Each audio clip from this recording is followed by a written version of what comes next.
What up, though? OG Kenny, O_G_Kenny at Retire from the Streets TV. And welcome to Saturday. Man, listen, I really, truly, from the bottom of my heart, not only appreciate all of y'all for tuning in consistently, all of the ones who subscribed so far. I have to send a special shout out, and I should have thought ahead and made a list, but my head been all over the place. I want to send a special shout out to everybody who sent condolences, well wishes, nice words, or prayers to me on the losing of my best friend, Onyx. You know, I got Onyx last year from Marcellus Cornwell. Y'all see the story I did on Marcellus Cornwell? That's my bro, my business partner. That's my baby. So he gave me Onyx as an early birthday gift. And she would have been a month old next month. I saw the video when I showed you. I just took her to the vet, spent that money on her and whatnot, got her home, and she was good. Next morning, I ran to the, I heard her, you know what I'm saying? So I ran to her cage, because I kept her in there to keep her from tracking the parvo. And she just couldn't really breathe, and I was calling her, and then you just talking about the worst experience I ever experienced in my life. And I mean that. I've never saw anything die in front of me. You understand what I'm saying? So to watch her take her last breath, and I got her when she was small. This is a cane corso, so you talking about she up to my chest. You hear the other dogs in the background. They miss her already, but she's tall, 70 pounds when they weighed her last. So anyway, man, I thank y'all for that, man. I don't want to rant about it, but that was my baby, and I'm talking about literally. So I'm hurt. I'm still hurt. I've been crying for 2 days. You feel me? It most definitely test your gangster losing somebody. So I'm back, and I thank y'all for being patient with me and giving me a day off. So I'm in Virginia still, right? It's that Virginia time, and like I was just explaining, I'm meeting a lot of dudes that were my brother men.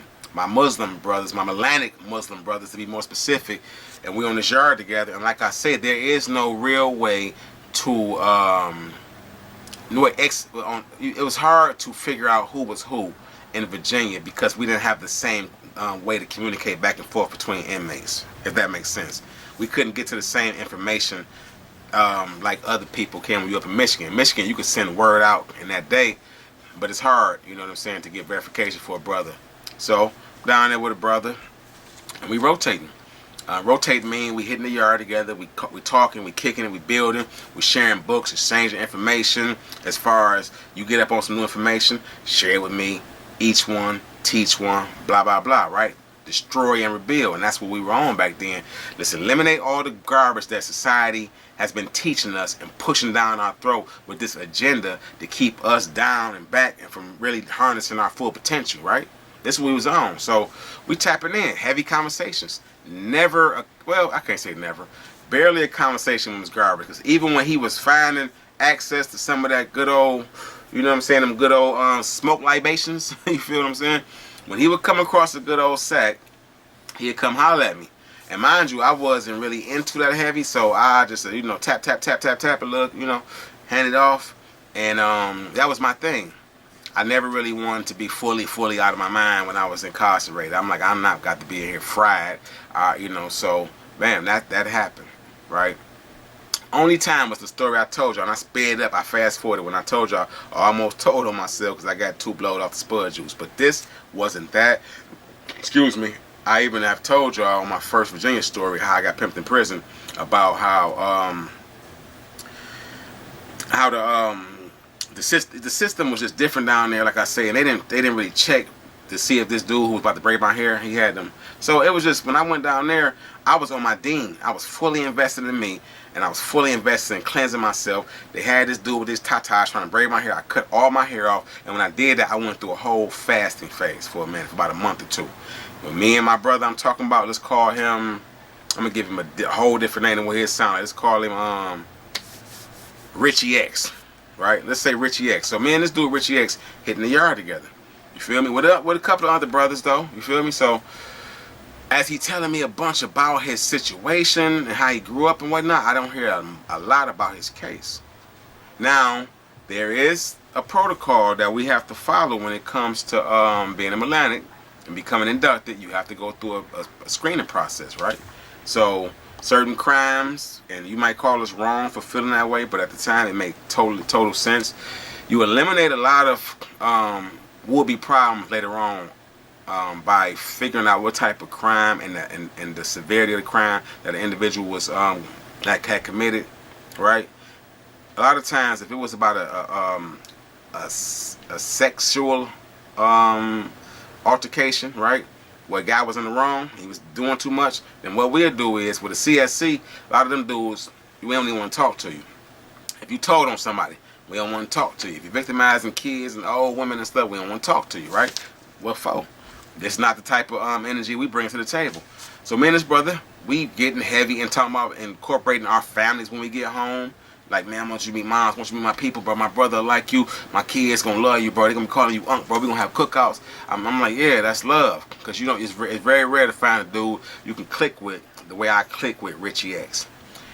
So, we start hearing certain things through the grapevine, right?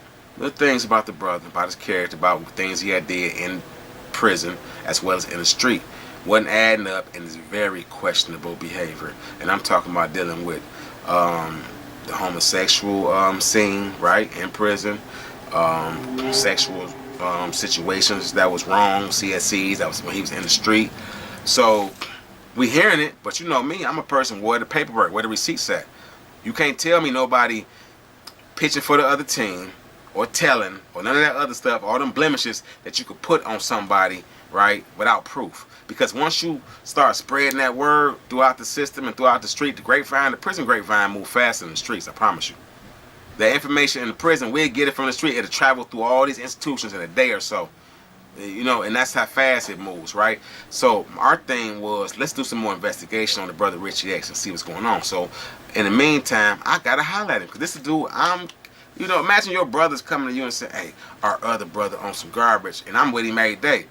I'll be foul to either give you the cold shoulder, don't deal with you at all, or to still be around you and not pull you to the side and have a convo with you, right? Grown man stuff, dignitary things. Like, I'm like, hold on, bro, we on nation time, right, bro? He like, yeah. I'm like, so, bro, I ain't never really hollered at you about, like, you know, why you in here and a lot of other stuff. We talked a lot about what we was interested in and about our families and the things we looking forward to. And I really be interested in that more than a dude backstory, because some dudes backstory be horrible and they turn their life around, right? They turn their life all the way around and go for the better. In certain situations, like I say, with them certain crimes, we ain't even want to hear about your backstory. That's on you, right? But if it was feasible to what we was going through and the type of energy we was putting out there, like robberies, violent things with drugs, certain things, you getting money, you trying to protect yourself, you holding down the fort, we understand those type of crimes. That was our thing. So the dude, as I'm asking him now, I'm asking Richie X this, bro. I mean, y'all, he like, well, bro, I don't really like to discuss my case, bro, because I might still have action in court.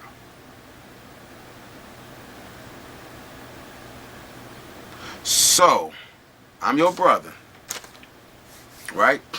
Supposedly, your Muslim brother. A brother you took an oath and pledge under the same banner with. A dude you just said you want to go home and mingle, co-mingle our families like they've been there since day one. I'm going to be your uncle to your kids and all that stuff, right? You telling me that with all that trust that you bestowing upon me, according to you, right? All that trust you want me to in return bestow upon you, right? According to you, I can't know what you locked up for when you already convicted, and then you talking about you about to get back in the courts, bro. You ain't said nothing about getting back in the courts all this time. All these 2 months or so, 6, 8 weeks we've been around each other, kicking it out on a regular basis. You not mentioned this one time. So who you think you talking to? I was young, like I said, I ain't had no mustache yet, but who you think you talking to? I ain't stupid, bro. So my thing was, I'm like, bro, you took oath and pledge for this, bro. This blood love. This is like, come on. It's like cutting your hand back and then we blood brothers. I done told you everything about me, my crimes, the crimes I committed that I ain't even got caught for, right? Certain stuff, statute of limitations was out of them. Some of them things wasn't. They didn't. The statute of limitations ain't run out till a few years later. However, I'm kicking it with you honestly, openly, and man to man, chest to chest, right? And you holding back information. So now everything that everybody's saying about you seems so valid, so confirmed, and I love you to death. because I'm that type of dude. I open up my life. I don't have fear of saying how I feel about you. I love you. I love you. You know, all yesterday my bros was on my head like, bro, you ain't like you. We used to being silly, talkative, your eyes red. My man talking about your line in his all off and push back. You know what I mean? But when it's your brother, you supposed to have that type of camaraderie. I'm supposed to be able to go to you good and bad, no matter what you going through, and kick it with you honestly and openly. I shouldn't have to worry about what you holding from me, or you shouldn't have to worry about what I'm holding from you. That's how I felt with the brother Richie X in that moment. I felt very, very, very defensive then. Like, let me put my defense up, my guard up, because you know everything about me, bro, and I know some little stuff, and you've been sprinkling me. I guess you know you let me tap a couple times. I think you got me distracted, but in the back of my mind, I'm really thinking, dang, this is a great feeling. I ain't had this feeling in a long time. I'm not thinking about, are you a great dude, a stand-up dude or not? We find out. Get some mail.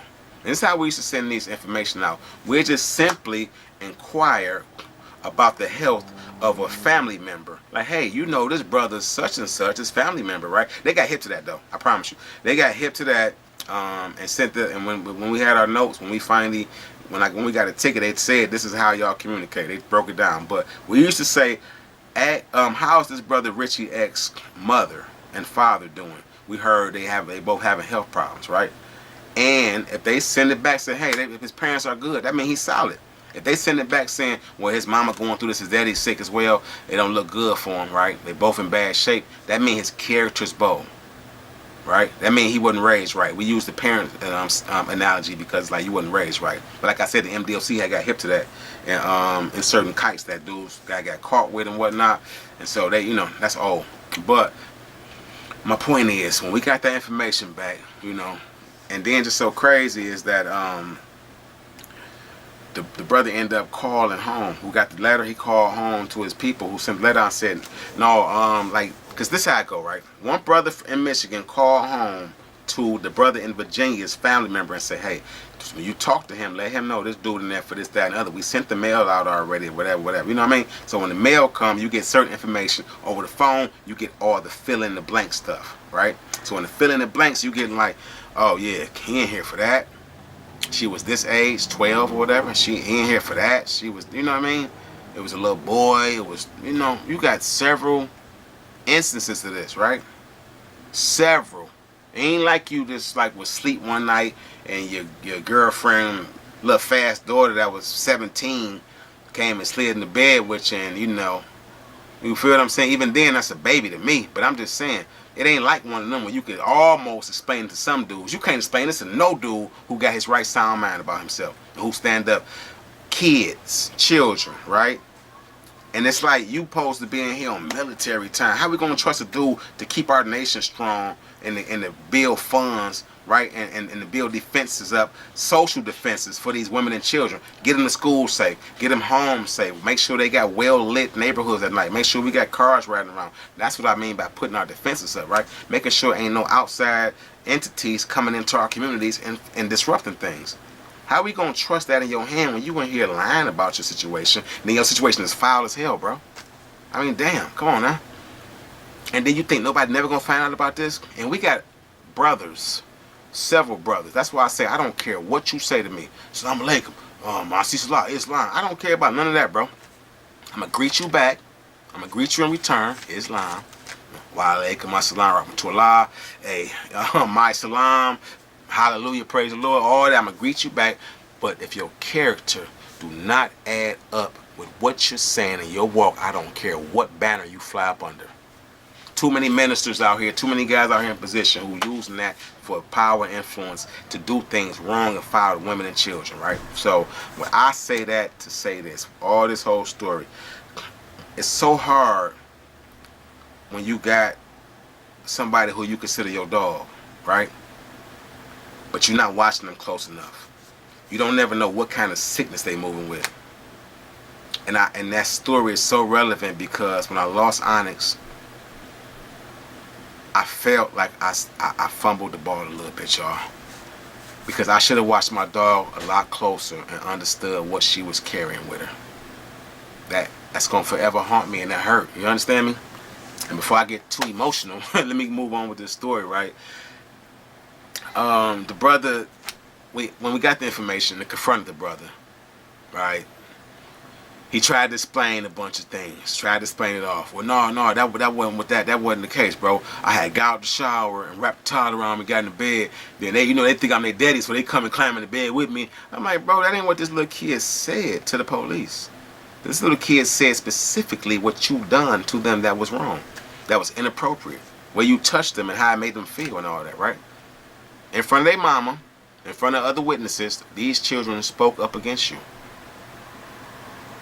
This is how we talk to the brother. Well, brother, what y'all want me to do, man? What y'all about to put a something? Y'all about to put a number on my head or something? My days is numbered or what? I got to watch my back now. Y'all want my badge or what? Like, well, bro, we know we don't just take badges. We do have a diplomatic process. We do have some laws that we abide by. We do have a government in place. So the complaint is being filed. The complaint will be reviewed, right? And once the evidence is weighed through the board of directors, we're going to make a decision about what your final sanction should be. And in prison, that sanction sometime, unfortunately, might mean that you might have to get put together. They might have to put the wata on you, right? So, but that's in like extreme situations. In this situation, after about maybe about 4 days, I think it took us to get all the brothers together. Some of them had, details where they working here in the kitchen, on the yard, and the yard crew, whatever they doing, right? We got all the brothers together, finally, same time on the yard. We had our little meeting, and then what we did was we said, yeah, this is right here crazy. So we put him in excommunication status, which means that a brother can't even speak to you no more. So all these years you've been rotating through the MDOC with that badge of honor on your chest saying that I'm Richie X, because I'm that X come from me being part and parcel of the Melanics or either the Nation of Islam. The Nation of Islam don't want you. If we don't want you, they most definitely don't want you, right? Because we're going to send words out to the other organization. This brother here file. Don't accept him in. Let him go ahead and get his mind right with God on his own. You feel me? And then let him go home and be consistent with that walk first, because being in prison ain't the test. Going back home to them kids, been around them risky environments. You at the playground, candy wrappers going to, fall, and little kids burping. I don't know what set y'all off. I don't know what it do. What I ain't trying to be funny or nothing, but the point is, that brother had to be excommunicated. Can't nobody even speak. If you saw speaking to that brother, you gonna be on sanctions, right? So that was his fate. But like I say, that reminded me, Onyx reminded me of that Virginia story. Watch your dog so that you know not only about them when they upbeat and they're in good spirits, but when they're down and out, they're sick or whatever's going through them, you got to be in close proximity with your dogs. I love y'all, man. OG Kenny, I thank y'all for being patient with me.